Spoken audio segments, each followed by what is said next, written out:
I'm Christine Persichetti. Christmas is looking very different this year for newly arrived families who have settled in the Diocese of Brooklyn. They're away from their country and their family, but they're finding a new home at church. Currents News' Jessica Easthope joins us now to tell us about one family who will be spending their first Christmas in the U.S. Hi, Jess. Hi, Christine.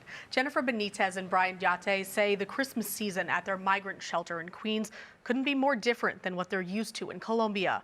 But what matters is they're together. They're healthy and safe with their young son, thanks to their new parish, St. Matthew's in Crown Heights. Take a look. Jennifer Benitez didn't know Christmas 2022 would be her last in Bogota. But all it took was a split second for her to realize it had to be.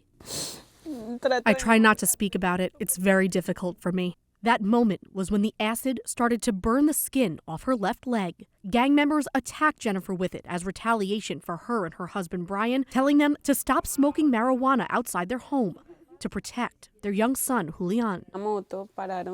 I was walking to the grocery store and they came up on a motorcycle. I blocked my face and fell to the ground, and the man on the motorcycle said, "Next time, it's going to be your son." It was in that moment that we made the decision to leave. She spent 2 months in the hospital. It was very difficult for me as a husband and father. Now they sit in the basement of St. Matthew's Church in Crown Heights, a world away from the worries they felt at home. Here, they've found a community and a new family. We feel enormous love here. Everything we have is because of the church. The church provides food, clothing, and necessities to migrants from across the city.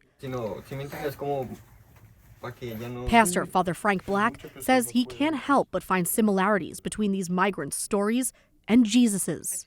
Jesus's whole story was a story of having to move from one place to the other, face the attacks of politics, live with people who were not accepting of him and his family. The Lord understands and he's with us and he's blessing us too. Jennifer and Brian say in Colombia, Christmas is colorful. There's a lot of music and dancing. What they see around them here is different. But this Christmas has already been made because no one can hurt them. Jennifer and Brian do volunteer work at St. Matthew's during the week. Their family and dozens of other migrants will be sharing a Christmas meal at Our Lady of Charity in Crown Heights on Monday. Christine? Thanks, Jess. A group of parishes in the Diocese of Brooklyn are banding together for migrants. Deanery 11, which is made up of 12 churches in East Brooklyn, has set up an emergency response to help the 1,700 migrants staying at Floyd Bennett Field. Parishioners have donated loads of clothes and essential items, and already the drive has helped 30 families. The dean of Deanery 11, Father Dwayne Davis, says it's all part of our Catholic faith. They're here and they're our brothers and sisters. And at least the gospel that I read requires us to respond, requires us to do something about it. And I know it's very divided and people are very divided by this particular topic, but we have to give a Christian response, especially in this time of Christmas and in this Christmas season. Father Dwayne says Catholic Charities was also able to donate food to help the migrants. Turning now to Pope Francis's latest document discussing same-sex unions. The Holy Father is now saying priests can provide a simple blessing to the couples as long as it doesn't imply the church is blessing the union like a marriage. The Pope also upheld the church teaching that the sacrament of marriage is between a man and a woman. Here to explain more about what these same-sex couple blessings are and how Catholics are responding is the national correspondent for the Tablet and Crux, John Lavenberg. Hi, John. Hi, Christine. So, John, what exactly is the blessing that priests can give to same-sex couples? Yeah, so you actually said the word yourself, simple. A simple blessing saved for an informal setting. So a visit to a shrine, a meeting with a priest, a pilgrimage, so an informal setting like that. And it's, again, like you said, it's not to be confused with a liturgical blessing and marriage. So they can't wear the clothes they would wear in a marriage ceremony. It can't have any of the words of a marriage ceremony and things like that. So again, simple is the key word here. It's just simple blessing, informal. All right, but I guess it's not that simple because some theologians you spoke with actually say that this could cause some confusion, right?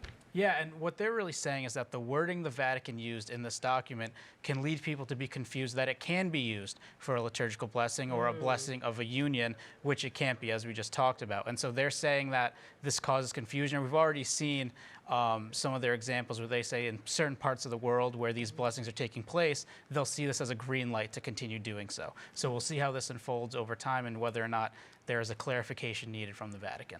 All right, how did LGBTQ Catholics respond to the document? So there was no controversy from the LGBTQ community how they responded to this. They celebrated this. They realized that it's a narrow change, but they celebrate it. They said it's a big way of them getting recognition in the church and being recognized. So they think this is a big win, and they've been really happy about this. All right, John Lavenberg, national correspondent for the Tablet and Crux. Thanks for being here. Thank you, Christine. All right, to read more of John's report on the Pope's new document, just head over to thetablet.org. And finally tonight, if you're Italian, you're probably preparing for a big Christmas Eve feast.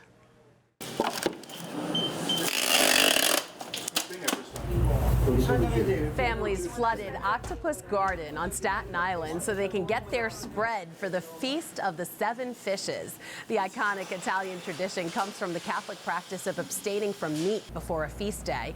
And at Octopus Garden, the staff is working up to 16 hours in the days leading to Christmas to make sure the orders get filled. But shop owner Vincent Catrone says it's worth it so families can hold this important tradition.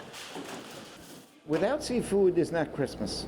So a lot of these people, a lot of my customers are coming in and making sure that the order is placed. I took it on, and I'm hoping my kids will now take it on, so I don't have to do it anymore. But we love it. Because only once a year, I do it with all my heart. That's enjoying for the kids, special, everything. We enjoy, we really enjoy. We wait for this day, for Christmas. I love it. Octopus Garden expects to be filling orders for the Feast of the Seven Fishes right up until Sunday. And that is this Currents News Update. I'm Christine Persichetti. Thank you for joining us because we are putting your faith in the news. Hope to see you again next time.